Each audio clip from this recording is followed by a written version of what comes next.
আসসালামু আলাইকুম। প্রথমে ইসরায়েল ফিলিস্তিন যুদ্ধ চলছে, জানিয়ে দেব আমাদের হাতে থাকা সর্বশেষ আপডেট আন্তর্জাতিক সংবাদ। ইরানি তেল ট্যাঙ্কার আক্রান্ত হওয়ার প্রতিশোধ, ইসরায়েলের 12টি জাহাজে হামলা চালিয়েছে ইরান। অন্যদিকে ইরানের জাতিসংঘ মিশনের বিবৃতি, রাশিয়ার কাছে ইরানের ব্যালিস্টিক ক্ষেপণাস্ত্র পাঠানোর দাবি মার্কিন মিথ্যাচার। অপরদিকে জাতিসংঘ জানালেন বিশ্বের ক্ষুধার্ত জনসংখ্যার 80%ই গাজা উপত্যকার বাসিন্দা।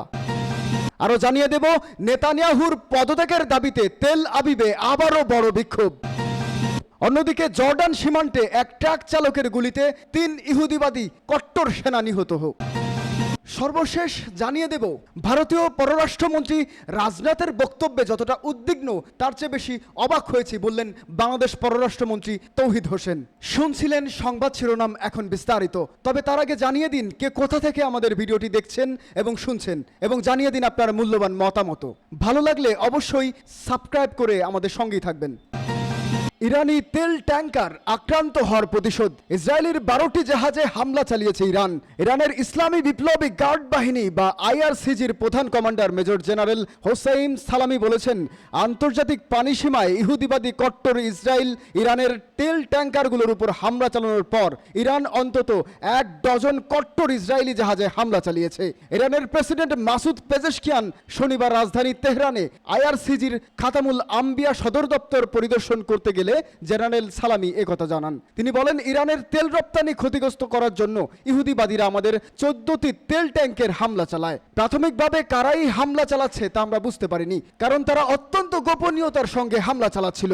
অবশেষে আমরা বুঝতে পারি ইহুদিবাদী কট্টর ইসরায়েল এসব হামলা চালাচ্ছে, এবং এরপর আমরা তাদের 12টি জাহাজে আঘাত করি।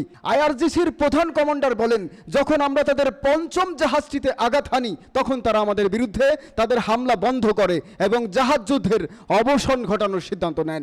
জেনারেল সালামি তারও আগে ঘটনা উল্লেখ করে বলেন, ব্রিটিশ সরকার জিব্রাল্টার প্রণালীতে আমাদের একটি তেল ট্যাঙ্কার আটক করার পর আমরা তাদের স্টেইনা এম্পারো জাহাজ আটক করে নিলে তারা আত্মসমর্পণ করতে বাধ্য হয়। 2019 সালে ইরান হরমুজ প্রণালীতে এই ব্রিটিশ জাহাজটি আটক করেছিল। জেনারেল সালামি আরও বলেন, আমেরিকা 2022 সালে গ্রিস থেকে আমাদের 2টি জাহাজ আটক করার পর আমরা তাদের 2টি জাহাজ আটক করলেও তারা আত্মসমর্পণ করতে বাধ্য হয়। ইরানের এই সেনা কমান্ডার বলেন, শত্রুরা আগ্রাসী তৎপরতার সামনে নমনীয়তা দেখালে তারা পেয়ে বসে, কিন্তু পাল্টা পদক্ষেপ নিলে তারা হাত গুটিয়ে পালাতে বাধ্য হয়। সূত্র পার্স টুডে। রাশিয়ার কাছে ইরানের ব্যালিস্টিক ক্ষেপণাস্ত্র পাঠানোর দাবি মার্কিন মিথ্যাচার। জাতিসংঘে নিযুক্ত ইরানি কূটনৈতিক মিশরের প্রধান রাশিয়াকে ব্যালিস্টিক ক্ষেপণাস্ত্র সরবরাহ সংক্রান্ত কোনো খবরাখবর ও অভিযোগ নাকচ করে দিয়েছে। ইরানের এই মিশন বলছে, ইউক্রেন সংকটের বিষয়ে ইরানের অবস্থানে কোনো পরিবর্তন আসেনি। এ প্রসঙ্গে মিশনের বিবৃতি আরও বলেছে, ইসলামী ইরান ইউক্রেনের সংঘর্ষে জড়িত পক্ষগুলোর কাছে সামরিক সাহায্য পাঠানোকে অমানবিক বলে মনে করে, কারণ এর ফলে মানবীয় ক্ষয়ক্ষতি বাড়বে, অবকাঠামোগুলোর ক্ষতি হবে এবং যুদ্ধবিরতির আলোচনার সম্ভাবনা কমে যাবে।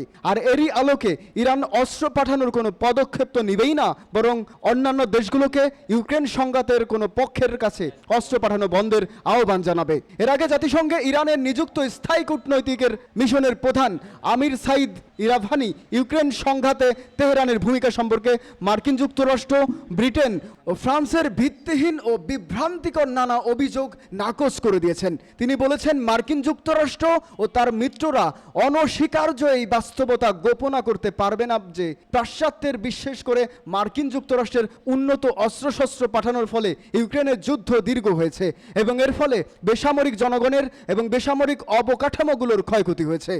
ইরাভানি আরও বলেছেন, রাশিয়ার কাছে অস্ত্র বিক্রি বা সরবরাহের ও আন্তর্জাতিক বিষয়ে নিজের অঙ্গীকার লঙ্ঘনে ইরানের জড়িত থাকা সম্পর্কিত সব অভিযোগ পুরোপুরি ভিত্তিহীন এবং ইরান সুস্পষ্টভাবে এইসব অভিযোগ নাকচ করেছে। ইরান আবারও আন্তর্জাতিক মানবিক আইন মেনে চলার ক্ষেত্রে তার অলঙ্ঘনীয় প্রতিশ্রুতির উপর জোর দিয়েছে। সূত্র পার্স টুডে। বিশ্বের ক্ষুধার্ত জনসংখ্যার ৮০%ই গাজা উপত্যকার বাসিন্দা, সূত্র জাতিসংঘ। খাদ্যের অধিকার বিষয়ক জাতিসংঘের বিশেষ প্রতিবেদক এই মন্তব্য করেছেন। মাইকেল ফাকরি বলেছেন ২০২৩ সালের ডিসেম্বরে বিশ্বের দুর্ভিক্ষ পীড়িত জনসংখ্যার ৮০% ছিল গাজা উপত্যকার বাসিন্দা। বার্তা সংস্থা ইরনা জানিয়েছে জাতিসংঘের খাদ্য অধিকার বিষয়ক বিশেষ প্রতিবেদক মাইকেল ফাকরি বলেছেন যুদ্ধের ইতিহাসে এরকম দ্রুত গতিতে কোনো জাতি দুর্ভিক্ষ বা ক্ষুধাপীড়িত হবার রেকর্ড নেই।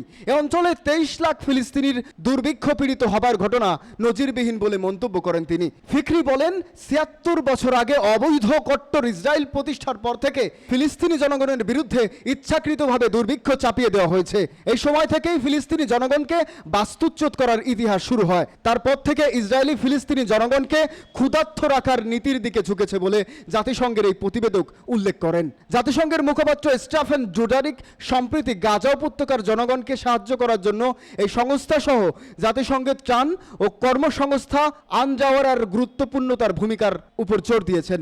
জাতিসংঘের মুখপাত্র আরও বলেন গাজার মানবিক পরিস্থিতি বিপর্যয়কে ছেড়ে গেছে।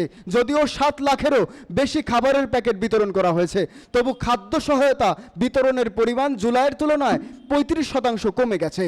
৭ অক্টোবর ২০২৩ সাল থেকে ইসরায়েলি আগ্রাসনে গাজা উপত্যকার ৭০% বাড়িঘর এবং অবকাঠামো মারাত্মকভাবে ক্ষতিগ্রস্ত হয়েছে। সেই সাথে নৃশংস অবরোধের কারণে নজিরবিহীন দুর্ভিক্ষ ও ক্ষুধায় গুরুতর মানবিক সংকট সৃষ্টি হয়েছে। এই এলাকার বাসিন্দাদের প্রাণহানির আশঙ্কা রয়েছে বলে উদ্বেগ প্রকাশ করেন স্টেফান ডুজারিক। ফিলিস্তিনের স্বাস্থ্য মন্ত্রণালয়ের সর্বশেষ পরিসংখ্যানে বলা হয়েছে ফিলিস্তিনি শহীদদের সংখ্যা বেড়ে হয়েছে ৪০,৯৩৯ এবং আহতের সংখ্যা বেড়ে দাঁড়িয়েছে ৯৪,৬১৬ জনে, সূত্র পার্স টুডে। নেতানিয়াহুর পদত্যাগের দাবিতে তেল আবিবে আবারও বড় বিক্ষোভ। প্রায় ৫ লাখেরও বেশি ইহুদিবাদী বসতি স্থাপনকারী আবারও দখলদার শাসক গোষ্ঠীর যুদ্ধবাজ প্রধানমন্ত্রী বেনিয়ামিন নেতানিয়াহু এবং তার মন্ত্রিসভার পদত্যাগের দাবিতে তেল আবিবের রাস্তায় বিক্ষোভে ফেটে পড়েছে। গাজায় একটি টেকসই যুদ্ধবিরতি চুক্তিতে পৌঁছাতে ব্যর্থ হওয়ার পাশাপাশি বন্দীদের মুক্ত করে নিয়ে আসার ব্যাপারে কোনো সফলতা না থাকায় ইসরায়েলিরা এ বিক্ষোভ দেখিয়েছে। ইসরায়েলি মিডিয়া জানিয়েছে যে শনিবার তেল আবিবে টানা ৮ম রাতে ৫ লাখেরও বেশি ইসরায়েলও এ যাবৎকালের সবচেয়ে বড় সরকার বিরোধী বিক্ষোভে অংশ নেন। এছাড়া আল কুদুস, হাইফা, বেয়ার, শেফা সহ দখলকৃত অঞ্চল জুড়ে অন্যান্য শহরগুলোতে এবং সিজিরিয়াতে নেতানিয়াহুর ব্যক্তিগত বাসভবনের কাছে প্রায় ২.৫ লাখ কট্টর ইসরায়েলি বিক্ষোভে অংশ নিয়েছে।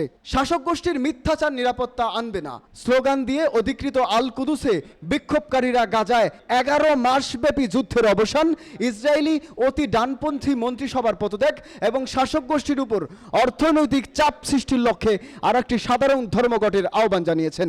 গণমাধ্যম জানিয়েছে বিক্ষোভকারীরা মহাসড়ক অবরোধ করে আগুন লাগানোর পর পুলিশের সঙ্গে তাদের ব্যাপক সংঘর্ষের খবর পাওয়া গেছে। এদিকে পুলিশ জানিয়েছে তেল আবিবের বিক্ষোভ সমাবেশের থেকে তারা ৫ জন বিক্ষোভকারীকে আটক করেছে। এছাড়া দিনের আগে ইসরায়েলের অর্থমন্ত্রী বেজালেল স্মোট্রিচ যুদ্ধবিরতি চুক্তির বিরোধিতা করে বলেছিলেন যে নেতানিয়াহু দ্বারা সমর্থিত যুদ্ধবিরতির শর্তাবলী ফিলিস্তিনি প্রতিরোধ আন্দোলন হামাসকে ধ্বংস করার জন্য এবং সর্বস্ব বন্দীদের মুক্তি নিশ্চিত করার লক্ষ্যগুলো দুর্বল করবে, সূত্র পার্স টুডে। জর্দান সীমান্তে এক ট্রাক চালকের গুলিতে ৩ ইহুদিবাদী সেনা নিহত। একজন ট্রাক চালক জর্দান ইসরায়েল সীমান্তের আল কারামাহ ক্রসিংয়ে প্রবেশ করে ৩ জন ইহুদিবাদী সৈনিককে হত্যা করে। ক্রসিংয়ের নিরাপত্তা কর্মকর্তাদের লক্ষ্য করে ট্রাক চালক গুলি ছুড়লে ওই ৩ নিরাপত্তারক্ষী নিহত হয়। পার্স টুডে আরও জানিয়েছে আল কারামাহ ক্রসিং অভিযানের সময় নিরাপত্তা বাহিনীর গুলিতে জর্ডানের এই ট্রাক চালক নিহত হন।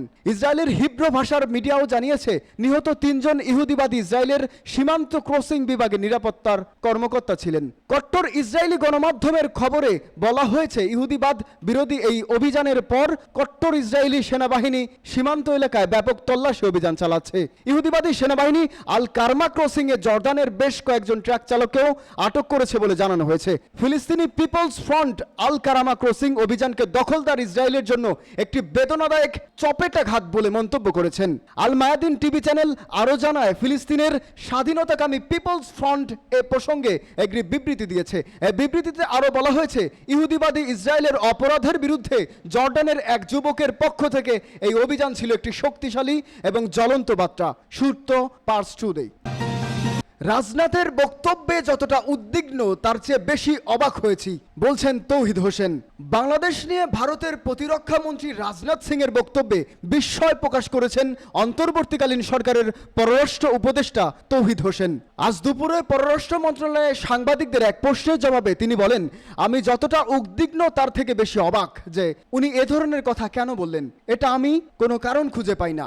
গত বৃহস্পতিবার উত্তরপ্রদেশের লাখনৌতে সশস্ত্র বাহিনীর কমান্ডারদের প্রথম যৌথ সম্মেলনে প্রতিরক্ষা মন্ত্রী রাজনাথ সিং রাশিয়া ইউক্রেন যুদ্ধ ও ইসরায়েল হামাস সংঘাতের পাশাপাশি বাংলাদেশ পরিস্থিতি নিয়ে কথা বলেন। তিনি বলেন, ভারত শান্তিপ্রিয় দেশ, শান্তি রক্ষার জন্য ভারতের শান্তি বাহিনীকে যুদ্ধের জন্য প্রস্তুত থাকতে হবে। ভারতের প্রতিরক্ষা মন্ত্রীর এই মন্তব্যের প্রতিক্রিয়ায় বাংলাদেশ পররাষ্ট্র উপদেষ্টা তৌহিদ হোসেন বলেন, আমি যতটা উদ্বিগ্ন তার থেকে বেশি অবাক হয়েছি যে উনি কেন কথা বললেন। আমি এটার কোনো কারণ খুঁজে পাই না। আমি কোনো অবস্থাতেই মনে করি না ভারতের সঙ্গে আমাদের যুদ্ধ বিগ্রহ হওয়ার কোনো আশঙ্কা আছে। উনি এটা তার নিজের দেশের কনজাম্পশনের জন্য বলেছেন কিনা সেটা আমাদের বুঝতে হবে। উনি যেভাবে বলেছেন বিটিং অ্যারাউন্ড দ্য বুশ অনেকটা, কারণ ইউক্রেনের যুদ্ধের কারণে তো ভারতের যুদ্ধের প্রস্তুতির কোনো প্রয়োজন দেখি না। হামাসের সঙ্গে যে সমস্যা হচ্ছে তাতে ভারতের কি সম্পর্ক? ইউক্রেন হামাসের সঙ্গে বাংলাদেশ কি করে তুলনীয় হয় এটাও আমার বোধগম্যতার বাইরে। আমি কোনো রিয়াকশন দেখাতে চাই না। আমরা অবশ্যই দেখব উনি কেন এ কথা বলেছেন। এ ধরনের বক্তব্য বাংলাদেশের জন্য হুমকি কিনা এমন প্রশ্নের জবাবে তৌহিদ হোসেন বলেন, আমি এখনো মনে করি এটা উনি নিজস্ব অভ্যন্তরীণ কোন্দলের কারণে বলেছেন, কাজেই কোনো অনুমান করতে চাই না। এর আগে গতকাল শনিবার এক বিবৃতিতে নাগরিক ঐক্যের সভাপতি মাহমুদুর রহমান মান্না ভারতের প্রতিরক্ষা মন্ত্রী রাজনাথ সিং এর বক্তব্যের উদ্দেশ্য প্রণোদিত এবং উস্কানিমূলক বলে মন্তব্য করেন। একই সঙ্গে ভারতের এই অবস্থান নিয়ে গভীর উদ্বেগ ও আশঙ্কা প্রকাশ করেন তিনি। মাহমুদুর রহমান মান্না বলেন, ভারতের প্রতিরক্ষা মন্ত্রী সেনাবাহিনীকে যুদ্ধের মাধ্যমে শান্তি প্রতিষ্ঠার জন্য প্রস্তুত থাকতে বলেছেন। এটা তাদের আভ্যন্তরীণ বিষয়, রাষ্ট্রীয় নিরাপত্তার বিষয়। কিন্তু তিনি রাশিয়া ইউক্রেন ইসরায়েল হামাসের পাশাপাশি বাংলাদেশের পরিস্থিতি পর্যবেক্ষণের কথা বলেছেন, যা সম্পূর্ণ অগ্রহণযোগ্য। বাংলাদেশে কোনো যুদ্ধ পরিস্থিতি নেই, বরং বাংলাদেশ অতি সম্প্রীতি দেশের জনগণের স্বতঃস্ফূর্ত অংশগ্রহণের গণ অভ্যুত্থানের মাধ্যমে স্বৈরাচার সরকারের পতন ঘটিয়ে গত 15 বছরের মধ্যে সবচেয়ে স্বস্তিতে আছে। রাজনাথ সিং এর রাশিয়া ইউক্রেন ইসরায়েল ও হামাসের সঙ্গে সার্বভৌম রাষ্ট্র বাংলাদেশের নাম উল্লেখ করা দুরভিসন্ধমূলক। তিনি বলেন, প্রতিবেশী দেশ হিসেবে বাংলাদেশের বর্তমান পরিস্থিতিতে ভারতের কাছ থেকে আমরা সর্বাত্মক সহযোগিতা প্রত্যাশা করি। এমন কোনো মন্তব্য ভারতের কাছ থেকে আসা উচিত হয়নি যা দুই দেশের সম্পর্কের ক্ষেত্রে নেতিবাচক প্রভাব ফেলবে। বাংলাদেশের ক্ষমতাচ্যুত স্বৈরাচার সরকারের প্রধানমন্ত্রী শেখ হাসিনাকে ফেরত পাঠানোর দাবি জানিয়ে মান্না বলেন, আমরা অন্য সব রাষ্ট্রের মতো প্রতিবেশী ভারতের সঙ্গে বন্ধুত্ব চাই, কিন্তু এই বন্ধুত্বে হতে হবে ন্যায্যতার ভিত্তিতে এবং দুই দেশের জনগণের প্রত্যাশাকে সম্মান জানিয়ে। অন্যথায় শেখ হাসিনার শাসন পরবর্তী নতুন বাংলাদেশ কূটনৈতিকভাবে পরিস্থিতি মোকাবেলা করবে এবং ভারতের মনে রাখা উচিত সেই সক্ষমতা আমাদের আছে। সূত্র পার্স টুডে।